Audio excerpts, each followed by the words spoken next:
Good morning, folks. Welcome to Wishwell Farms. It's just about time for planting sweet corn.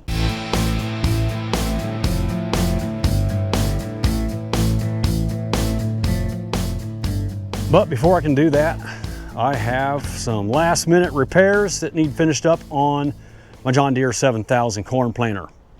So I just got my delivery today from R.E. Skillings down in New Carlisle. I decided to go ahead and replace all of my depth gauge wheels. A lot of them are shot, cracked, broken pieces of rubber. A few of them even have bent wheels on them. They are very old, and it was just time to replace them. I already replaced all the closing discs except the final unit here. I'm going to show you guys how I do that, but you can see I have the other three on and ready to go, as well as my new rebounders and seed tubes. You probably can't see it up in there, but there's a seed tube right there. The rebounder is attached to it, and then I have a split shot of starter fertilizer that trickles right on top of the seed furrow. So here's the rest of my goodies that I just had delivered. We're putting on new mud scrapers. You can see how worn out the old ones are. They're like all the way up here to this little angled edge. So since I replaced the double disc seed openers, it was a good idea to go ahead and replace the mud scrapers. So this is what the mud scrapers look like. That one's not too bad. I might even be able to leave it there. But you can see how much of it is worn. And many of them are just about shot completely. So these new style of depth gauge wheels don't have a roll pin. They have a set screw. I just gotta loosen that set screw up, slide it on there and tighten it back down. And then they attach differently up at the top too, with this is a threaded piece here. So they will slide right on these shafts. And I'm hoping it's a snug fit, because I'm guessing these are probably starting to get worn out too. They didn't have those in stock, but maybe next year I'll replace those. You just take out that bolt and then drive out this shaft and put the new ones in, because we want a nice snug fit with this. So hopefully there's not a bunch of slop when I get these in, but we'll see. So here's my fourth and final seed tube that I need to put together with the rebounder. So it'll look like this when it's done. You can see how worn out the old ones are. They're really worn out. And the double disc openers were rubbing quite a bit on the seed tube. So that's why I'm replacing the seed tube. So we'll get that all put back together. And I already put on the final seed tube protector. I'm not sure what the exact name of it is, but you can see how worn out it was. So the double disc openers were scraping on it pretty good because they were getting a little worn out. And then that allowed the double disc openers to scrape my seed tube. So this will protect all of that. But they're just held in with two roll pins. So we're having 25 to 30 mile an hour wind gusts today. Hopefully it won't cut loose raining on me, because I have everything sitting outside of the shop right now. The shop is a disastrous mess in there. My brother had just finally finished up getting our 12-row Kinsey corn planter and our bean drill all serviced and ready to go, and there's just things sitting everywhere in there. So I'm just gonna finish everything up right here on this little concrete apron outside of the shop, and I'll show you the process of how I finish up getting this planter put back together and ready for corn planting. Oh, and then here's my 4 new seed meters. And that will be the final thing I put on the planter. As soon as I get all this other stuff finished up, I'll go get my 4 hoppers, put those finger pickup units on the hoppers, get it on the planter, go put some fertilizer in, and here in about an hour and a half, she'll be ready to go. All right, the first thing I'm gonna do is put on the seed sensor. So there's 2 holes on either side of the seed tube, and there's the seed sensor. It's just held on with 2 zip ties.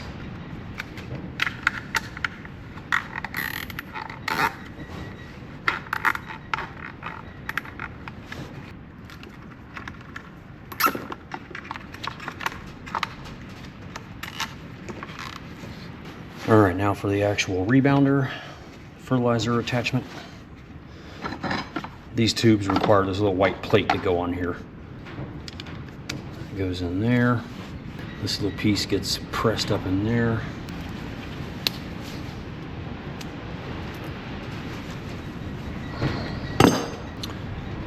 And let's see, this goes here. There it This little screw.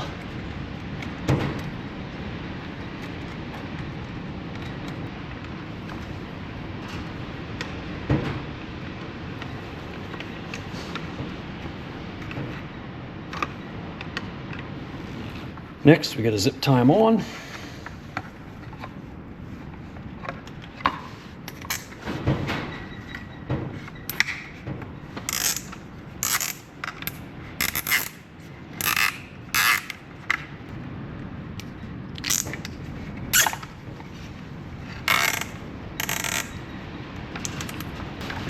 Cinch them down a little bit tighter.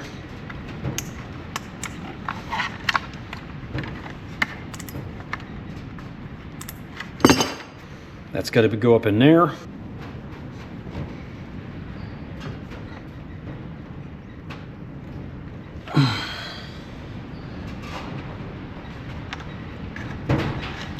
Sets right down in there. This little cover goes right here.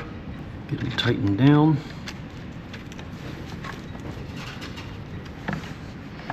Make sure I got that little yellow Y right where I want it.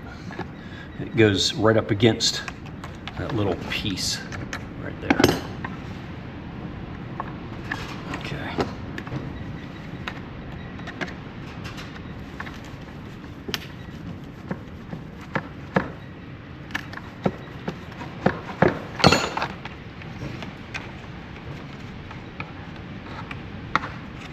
And then the gray tube just slides down inside that clear tube. Put it in there about an inch. All right, that seed tube is finished and ready to be installed. All right, the seed tube goes right down in that slot, and this hook right here goes right there.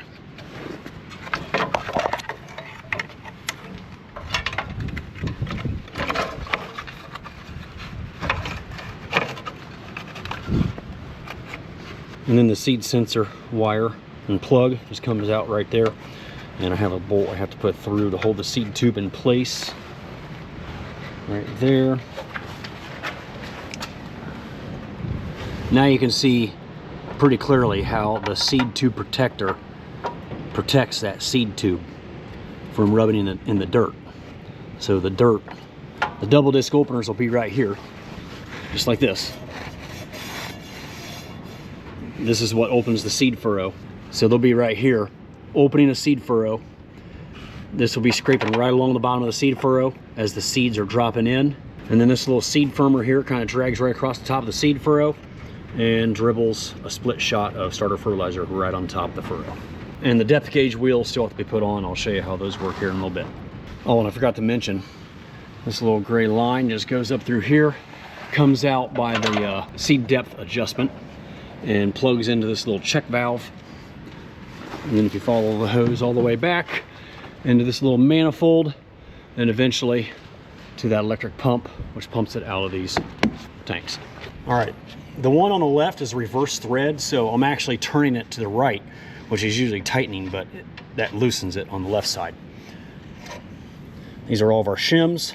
I'm gonna put that one on the outside, and we have 5 shims here. And when I did the other 3 units, it took 5 shims. So we're gonna start off with 5 and see if that's the right amount.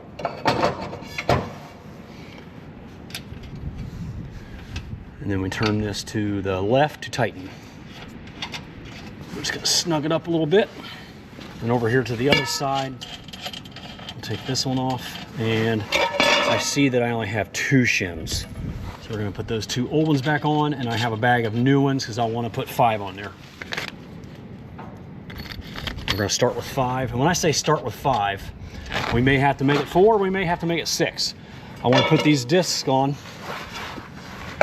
snug them up, and then we gotta do a measurement up here on how many inches of the disc are touching. I'll show you that here in a second. Let's get this snugged up. Just gonna snug that up a little bit. And this one, opposite thread though. Now, where these discs touch, we only want 1.5 to 2 inches of actual touching of these 2 discs. And the way I'm going to do that is take this piece of paper, which is folded in half and probably about the thickness of a business card now. I'll stick it up here between the disc blades and see where I touch. The blades come together and start touching right there. Then I want to do it from the top as well. Right there. You can see we have about 3 inches. That's a little too much. So I'm going to take these back off, put one more shim on each side and see if we can get that space down to 1.5 inches to 2 inches. All right, I just added a shim to both sides. Let's snug her back up and see what we got.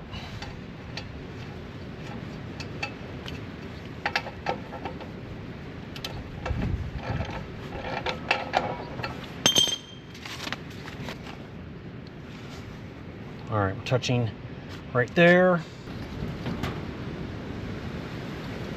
Coming from the top. There we are. Just a smidge over 2 inches. I think we're gonna roll with that. Now that the double disc openers are on, put these little caps on. Gotta get them centered just right to get them to pop in there right.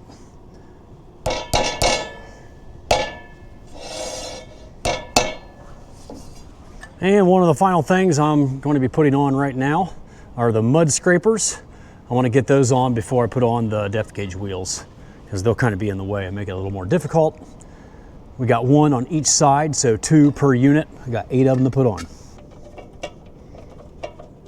I'm just going to hand tighten them all right now.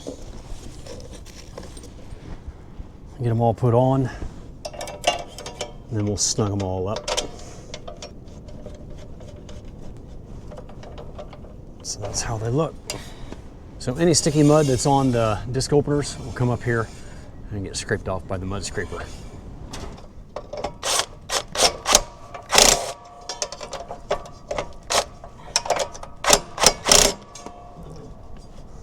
All right, I got to put these arms on these depth gauge wheels. And this method on this new version is way better than having a roll pin. I just loosen up that set screw, slide it right on, tighten up the set screw.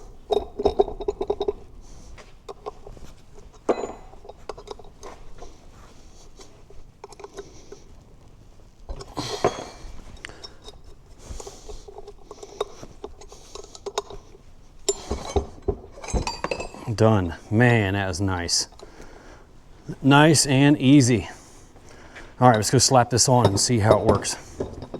All right, this depth gauge wheel has like a hollow bolt, and that is going to allow us to move that arm in and out. So this depth gauge wheel is just rubbing the discs. We don't want it to hit so hard that it's going to turn the disc. We just want it scrubbing it barely. I was just looking up here. This is where this planter was probably originally sold from. Hillsboro, Wisconsin. Hillsboro Equipment. Wow. So this planter is a 1979, and I bought it from a used implement dealer that refurbished them down in Kentucky almost 20 years ago. So that means 2005. Yeah, I probably bought it early 2000s. So a lot of miles on this old girl.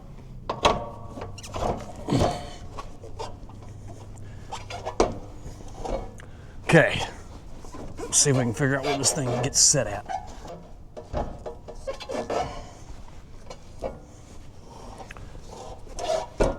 Man, that feels pretty good right where it's at.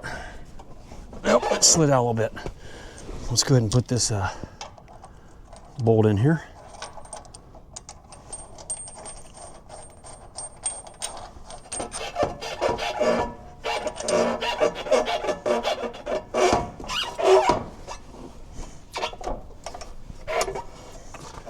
So that's probably just a touch snug. It's turning the disc. And and it could loosen up after I plant a couple acres.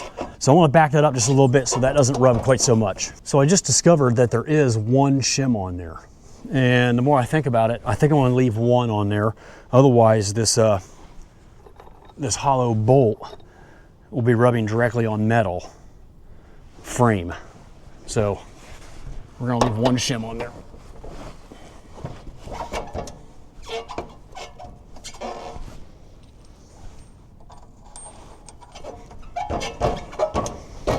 It's not bad. Get a little bit of slop in there. So that means these shafts that I was talking about earlier, they need replaced. These things here. So we'll get by this year, but next year those are definitely getting replaced. They didn't have them in stock. And you know, if I would have done all this back in February and March when I should have been doing it, I probably could have had him to put in today. It is what it is. All right, I think I have everything set where I want it. This is all snugged up. And when I spin this, it's just rubbing the disc, just touching it.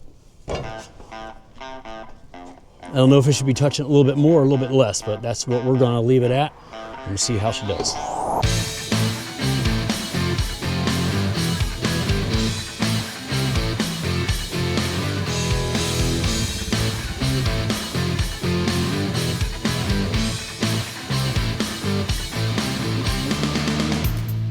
I was down here putting away some of my parts, and I heard something coming and looked up. We got a little visitor here. One of Joel's cows got out. He's just wandering around the farm. Well, you can come and say hi.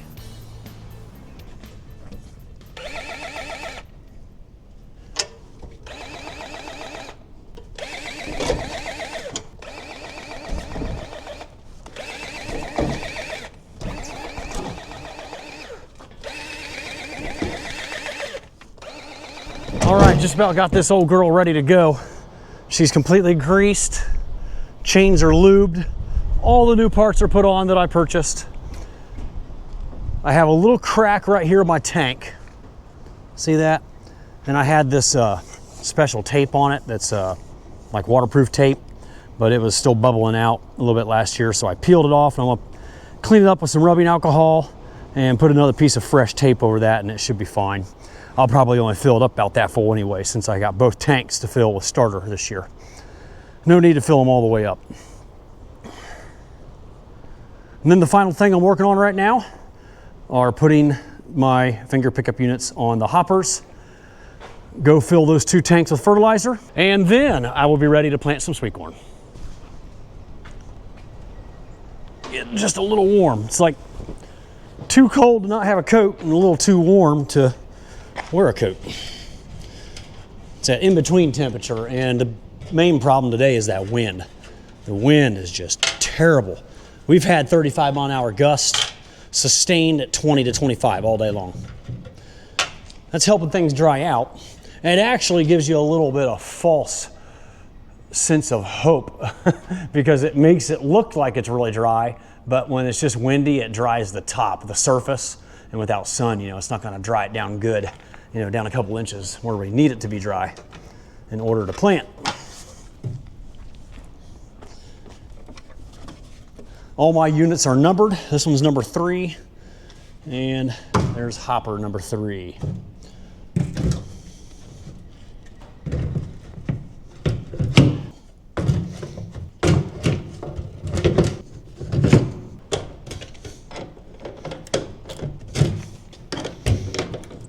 Snug these all up. And I already got the population set on my planter. I forgot to show you that. This is where the population is set. You have a top shaft and a bottom shaft, driven and driver. So mine is set at 22,100. I normally start my first few plantings off at 22,000. Back in the day, I used to go 24,000. I just feel like that's a little too heavy. And then after our first 2 plantings, I think I'll back it off to about 20,000. And when we get to the really hot months, like late May, all through June, early July, I'll even back the population off to at least 19, maybe even 18.5. If you think about it, even if it was set at 12,000 and you were able to harvest every ear that was planted, you would get 1,000 dozen to the acre. And that's usually what I shoot for. I've seen it as low as 500, 600, 700, you know, if you have some weed issues or bird issues, or it's a drought season and not all the corn came up well. There's a whole host of things that could cause you to not have a great harvest per acre. But I think the state average is like 1,200 dozen to the acre.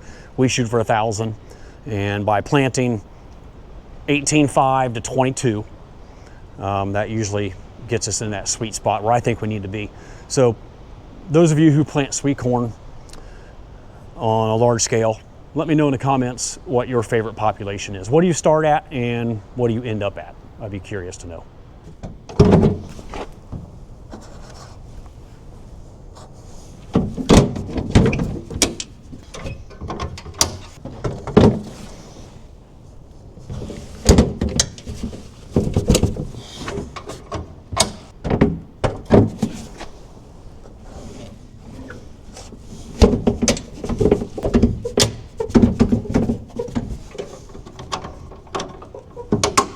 And the final hopper. Let me show you what I'm doing here.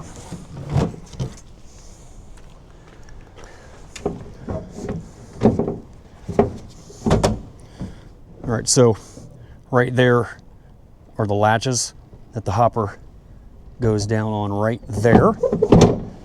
And then what you were seeing me do is turning this so it lines up. See if I can get the camera down there right. Lines up in that. So this roll pin sticking out right here is what drives this shaft and turns the whole finger pickup unit. So it's got to fit right into that. And then I release it right here and it goes in and catches that. So I got to make sure that opening is lined up with this shaft. That's what I was doing. And sometimes you got to turn this so it lines up right. Probably can't see that down there, where my thumb is.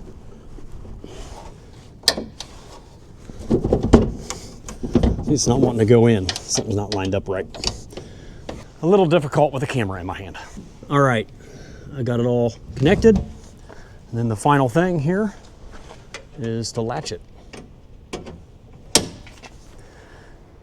There are lids for them, but I don't put them on because I'm changing out varieties so many times. Now this first planting, I'm only putting in 2 varieties. But when we get into our full season varieties in May, I'll be putting out usually 4 or 5 different varieties, sometimes up to 6, but I'm trying to get that down to like 2 or 3 for every planting because it's a real pain changing all these. But yeah, 4 to 5 varieties is typically what I'm putting out during each planting, and that ensures that we're gonna have a nice harvest window for about a week to 10 days until we get into our next planting. So my varieties range in maturity from 70 days all the way up to 78. But a majority of them are that 73, 74, 75. That's typically what most sweet corn is. Woo, it is getting cold. That wind is brutal today. So I'm back over here at my place. This is where I keep my starter fertilizer, and I just gravity feed it into the tanks. Looks like I got about 30 gallons in that one. And I'm getting low, so I'm gonna have to go buy some more before we get too far into the season, but this will last me for quite a while. I'm gonna tape up that crack that I was showing you earlier, put about 30 gallons in that one, and then we're gonna look at the 2 varieties of seed that I'll be planting here tomorrow or the next day. All right, my corn planter is officially done and ready to plant sweet corn tomorrow or the next day, and I wanna show you the varieties that I'm putting in. Here they are, my first 2 early varieties, Bolt and Kickoff. I've been planting Kickoff for probably 7 or 8 years maybe, and this is probably year 4, maybe 5 for Bolt. Both of these varieties are absolutely amazing.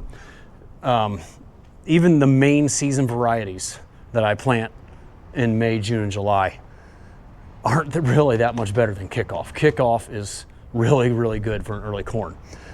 And then I found Bolt, and Bolt is not bad either. It's a very short corn. It's only like 5 feet tall, but man, does it eat well for an early corn. These are all augmented super sweets. So I think Bolt is maybe a 69 day, give or take, and Kickoff is maybe, they say a 70 or 71, but it's at least 4 to 5 days after Bolt. So maybe that makes Bolt a 67 or 68, I don't know. All as I know is that they're early and they are amazing. I realize today's content might not have been that exciting, but now that this planter is ready to go, it's going to allow for for the exciting content to come. Planting, harvesting, and eating all of our amazing sweet corn. And I'm really looking forward to showing you guys the entire process. Thank you so much for watching. I really appreciate it. Don't forget to like and subscribe if you enjoyed the content, and I'll see y'all again next time down on the farm.